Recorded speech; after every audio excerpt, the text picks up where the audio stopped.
Selamat petang, salam sejahtera. Saudara-saudara yang dihormati sekalian, menjelang PRU 15, yang menariknya apabila menjelang PRU ini ialah banyak cerita-cerita yang kita tak pernah tahu, banyak perkara-perkara yang dirahsiakan akhirnya ditonjolkan.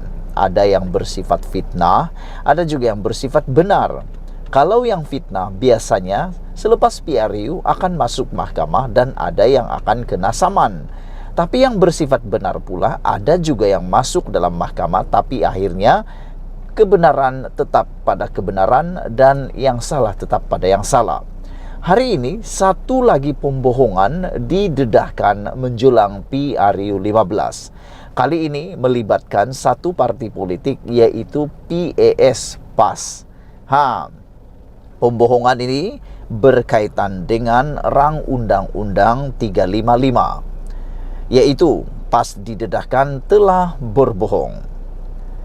Menurut laporan yang kita bacakan ini, ada satu tulisan yang menyatakan bahawa RUU ataupun rang Undang-Undang 355 tidak sempat dibentangkan kerana Parlimen sudah bubar sedangkan RUU tersebut sedang atau berkenan sudah siap.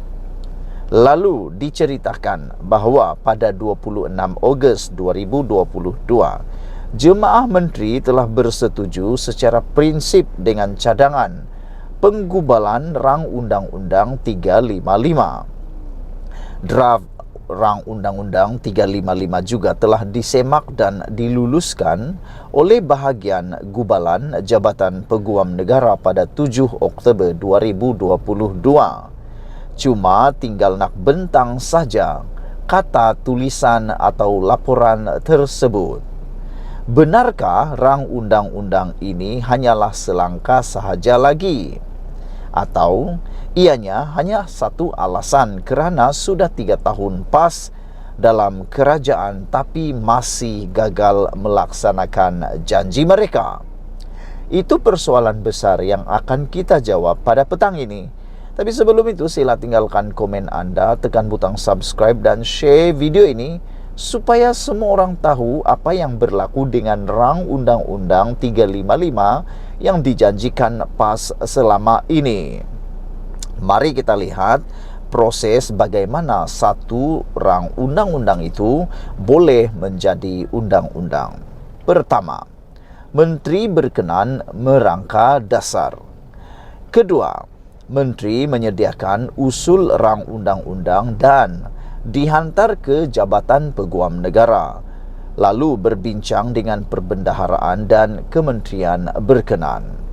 Ketiga, draft rang undang-undang disediakan oleh Jabatan Peguam Negara. Keempat, draft dibawa ke Majlis Kebangsaan bagi Agama Islam MKI untuk kelulusan. Kelima, draft diangkat kepada Majlis Raja-Raja untuk berkenan Tuanku Raja-Raja Melayu. Keenam, draft dibawa semula ke Kabinet. Dan yang ketujuh, draft akan beratur masuk aturan urusan mesyuarat AUM Dewan Rakyat. Ke-8, bacaan kali pertama. Notis pemberitahuan tentang usul kepada Setiausaha Dewan Rakyat dan Dewan Negara. Menteri membaca tajuk.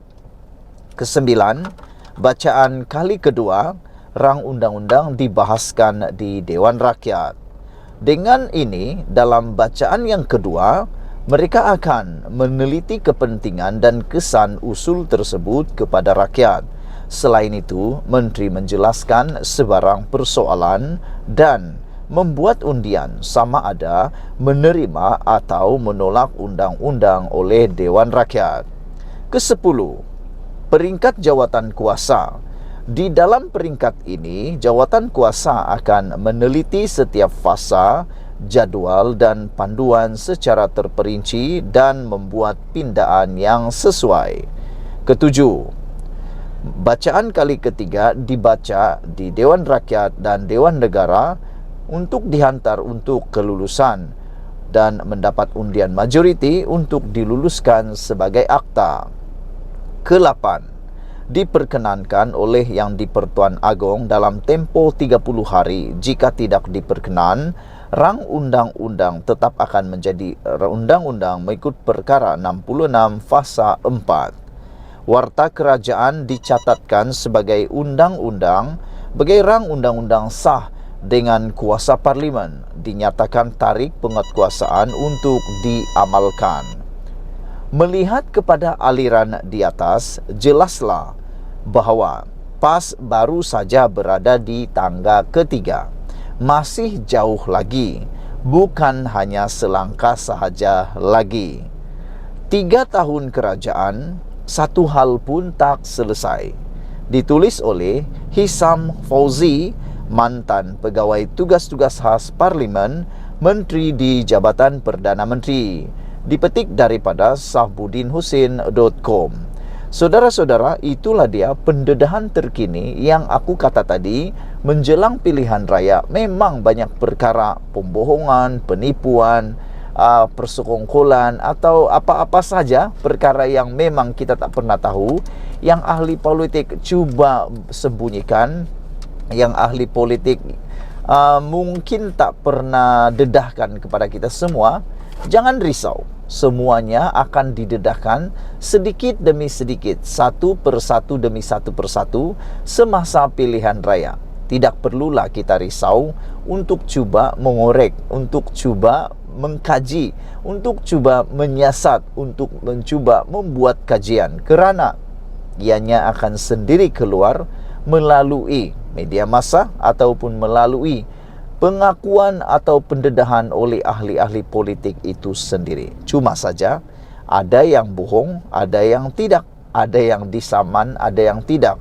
Tapi yang didedahkan petang ini ditulis sendiri oleh mantan Hisam Fauzi, iaitu mantan pegawai tugas-tugas khas di Parlimen, Menteri di Jabatan Perdana Menteri, berkaitan dengan rang Undang-Undang 355, di mana dikatakan PAS didedahkan telah berbohong.